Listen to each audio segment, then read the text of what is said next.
des personnes qui arrivent dans cette conférence. On est une cinquantaine. Alors bonjour à tous, j'espère que je parle assez fort. Je vous remercie de m'accueillir ici. Est-ce que vous entendez bien? C'est un lieu qui est assez important pour moi puisque Morane a décidé de partir dans ce village à la passerelle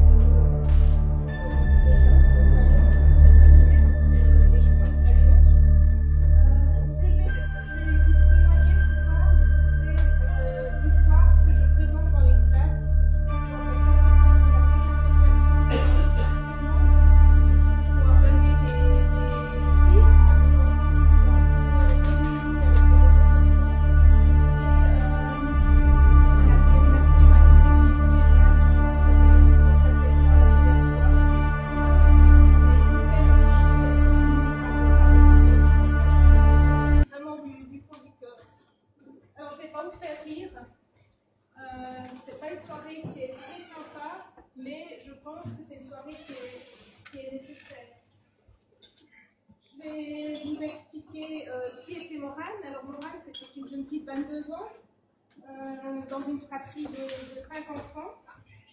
C'était une nana qui était pleine de vie, c'était une boule d'amour, c'était Mère Teresa. Elle était là pour tout le monde.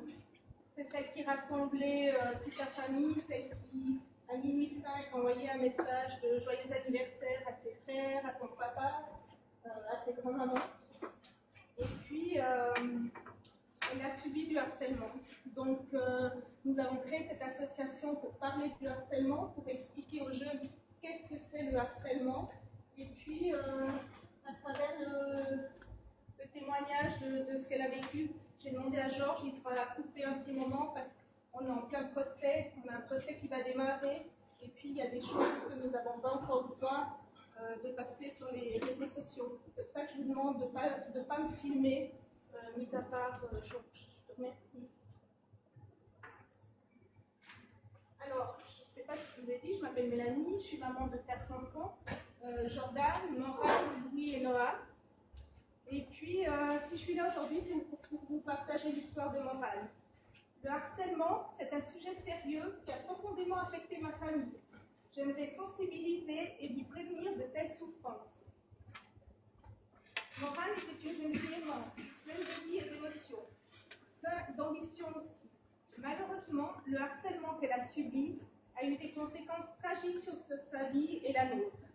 Sa disparition a laissé un vide immense dans nos cœurs et dans nos vies. À travers l'association que j'ai créée en sa mémoire, nous nous engageons à lutter contre le harcèlement et à promouvoir un environnement bienveillant et respectueux pour nous tous. Notre objectif est de sensibiliser, d'éduquer et d'encourager le dialogue sur cette question cruciale. En partageant l'histoire de Morane, j'aimerais susciter une réflexion chez chacun d'entre vous. Le harcèlement peut avoir des conséquences dévastatrices, mais ensemble, nous pouvons agir pour prévenir de tels drames. Chaque geste de gentillesse, chaque acte de compassion compte. Je vous invite à écouter mon témoignage, à poser des questions et à réfléchir à la manière dont nous pouvons tous contribuer à créer un monde où chacun se sent en sécurité, respecté et valorisé. Merci pour votre attention. Il y a des petits bouts que je vais passer parce que c'est vraiment pour les enfants, c'est peut-être un petit peu barbant pour vous. Donc, j'avance un petit peu. Hein. Alors, voilà, qui était Morane? Je vous ai dit, Morane, c'était une jeune fille de 22 ans qui était pleine de qualité. Ses intérêts à Morane, c'était sa famille en tout premier. C'était vraiment de savoir que tout le monde allait bien. Comme je vous ai dit tout à l'heure, elle passait vraiment après tout le monde. Et puis depuis toute petite, on l'a surnommée Mère Teresa parce qu'elle arrivait à donner les 5 derniers centimes qu'elle avait dans son porte-monnaie. Elle arrivait à donner à la petite fille qui n'avait rien.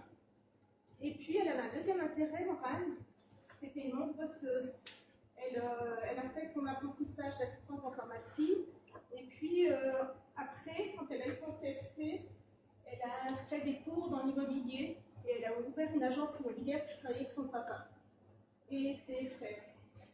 Et puis elle avait un troisième intérêt, malheureusement, son téléphone. Téléphone qui est censé être une source de plaisir, de communication. Ben, c'était une source d'enfer pour elle. C'est là que le harcèlement a commencé.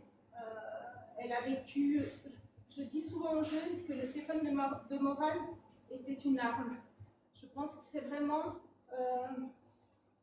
quelque chose qui peut tuer, et c'est ce qui est arrivé. Vous allez comprendre dans le témoignage tout à l'heure, avec ce qu'elle a vécu, que ça a vraiment beaucoup passé par les réseaux sociaux.